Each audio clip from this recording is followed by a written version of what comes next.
참내 예수님 반갑습니다. 제가 장비가 많은 게 아니고 이제 핸드폰 하나 설치해 놓고 미사를 합니다.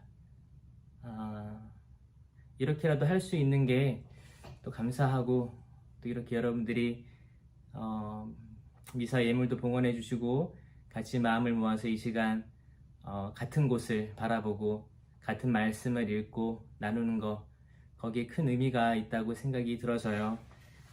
또 오늘 영성체를 모시는 분도 있겠지만 또 못 모시는 분들도 있을 거예요. 그런 분들은 또 신령성체 기도 아시죠? 그거 하시면서 또 다음에 언제든 영성체 할 기회가 있으면 그때 모시면 되는 겁니다. 그 마음이 중요한 거예요. 고해성사도 마찬가지로 고해성사를 할 기회가 없으면 상등통해라고 있습니다. 상등통해, 또 제 유튜브 채널에 있으니까 검색하셔서 그게 마찬가지로 그 영상 미사가 미사와 똑같지 않아요. 미사에 견딜 수 없습니다. 왜냐면 미사는 사람들이 모여야 되기 때문에 견줄 수 없지만 그에 상응하는 은총은 모른다 입니다. 영성체도 영성체 자체를 저희가 모시지 않고 신령성체 기도를 한다면 영성체가 견줄 수 없죠. 하지만 거기에 합당한 마음가짐을 하고 신령성체 기도를 한다면 하느님과 그리스도와 일치할 수 있다. 마찬가지로 고해성사를 신부님과 대면을 해서 고해를 할 수 없지만 내가 마음을 다해 상등통해를 하고 이제 때가 돼서 고해를 할 수 있을 때, 그때 고해를 하면 그 은총이 유지되는 거죠. 내가 지금 하느님을 등지고 서 있지 않다는 의미입니다.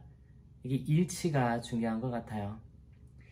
오늘 독서 복음 잠깐 나눠보면 모세가 이제 파라오의 딸 아래서 성장을 해서 이제 여전히 동족에 대한 그리움이 있었을 거예요. 그래서 이제 동족하고 이집트인이 맞서는데 그래서 이제 이집트인을 때려 죽이게 됩니다. 근데 이 일 때문에 모세는 약속의 땅으로 들어가지 못해요. 이상하지 않으세요? 모세의 모든 역사를 보면 수많은 사람들을 죽였거든요. 수많은 피를 흘렸고, 근데 이때 죽인 거랑 그 이후에 죽인 것들이랑 뭐가 틀릴까요? 이것이 오늘 독서의 핵심이라고 생각됩니다.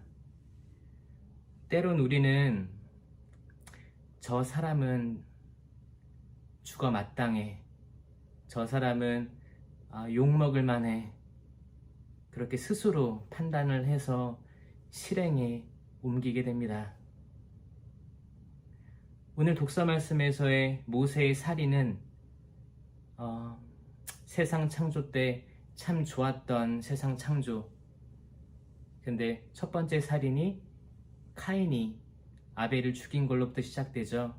그 이후에 계속 우리는 자신의 판단으로 사람을 심판하고 죽입니다. 오늘 보는 독서 말씀에서 하고자 하는 말씀은 심판은 오직 하느님께 유보되어 있다. 그 모세의 부르심 이후에 나오는 모든 심판, 어떤 민족의 멸망, 전쟁, 이런 것들은 하느님의 심판이었어요. 사람이 분노해서 저지른 것들이 아니었습니다. 하느님의 심판은 있고, 또 사람, 개인의 마음에 감정에 휘둘려서 사람에게 해코지를 하던가 사람에게 악의를 품고 죽이고자 하고 잘 안 됐으면 하고, 그런 마음의 악들, 그런 악들 때문에 우리는 약속의 땅에 들어가지 못할 거예요. 오늘 복음 말씀을 보면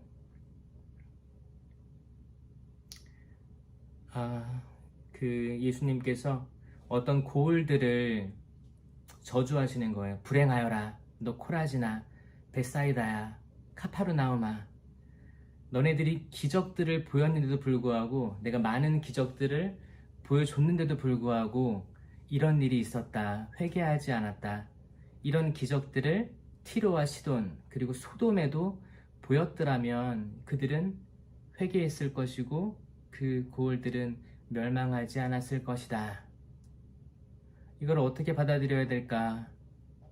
내가 기적들을 보였는데도 회개하지 않았다. 사실 이 시대의 기적은 너무너무 많이 일어나요. 저희들이 지금 숨쉬고 살아있는 것도 기적입니다.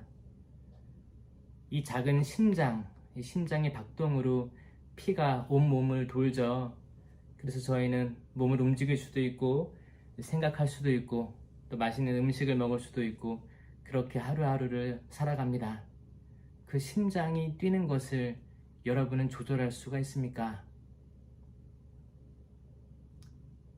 그 모든 게 기적이에요. 숨을 들이쉬고 내쉬고 음식을 먹고 내가 가족과 이야기를 하고 혹은 아버지와 아들 또 어머니와 딸이 사이가 안 좋을 수도 있겠죠. 그러나 어떤 계기에 의해서 내가 따뜻한 말을 한마디 할 수 있을 때 그게 기적인 거예요. 그렇게 요즘 사람들은 핸드폰만 보고 또 밥도 따로 먹고 그렇게 하는데 어떤 계기가 됐을 때 사람들은 소통하기 시작합니다. 내가 상대방에게 대해 더 많이 알고 싶고 궁금해하고 이런 것들 자체가 기적이라고 생각이 들어져요. 또 이 서해안 바다에는 갯벌이 많죠. 거기를 하루 동안 자세히 보면 밀물이 들어오고 썰물이 나가고 반복하고 그 안에 넓게 펼쳐진 갯벌을 보면 그 안에 수많은 생명체가 있음을 또 느낍니다. 기적들이죠. 생명, 사람, 수많은 창조물들. 천지 창조 때 하느님께서는 보시니 참 좋았다라고 말씀하셨는데 그 좋았던 것들을 인간은 망치고 있고 훼손하고 있습니다. 저는 이 코로나19 시대를 살면서 저희들의 회개가 필요하지 않나 생각이 들어져요. 기적은 항상 있어 왔습니다. 작게 크게 우리 일상에서 너무나 당연해서 당연한 것처럼 보여지는데 당연한 게 아니었어요. 다 기적이었습니다. 길을 걷고 사랑하는 사람을 만나고 가족들과 외식을 하고 이런 것들이 다 기적이었던 거예요. 자연도 원래는 아주 좋았던 거죠. 모든 게 완벽했습니다. 하지만 지금 보세요. 미국, 캐나다 지금 온도가 치솟아서 50도, 60도까지 오르는 상황. 또 제가 있던 호주에는 너무 고온이어서 산불도 일어나고 또 최근 겨울에는 눈이 오지 않았던 곳에 눈도 내리고 그렇다고 합니다. 기상이변으로 또 고통받는 생물들. 교황님 회칙에 찬미받으소서 회칙에 보면 이런 세상의 아픔에 대해서 이야기하고 있어요. 창조물들의 신음소리, 이게 들리십니까? 기적은 항상 있어 왔는데 이걸 보고 회개하지 않는다. 그러면 하느님께서 경고를 주시지 않겠습니까? 이 시대에 진심으로 회개하고 그분께 나아가는 우리의 모습이 필요한 것 같습니다.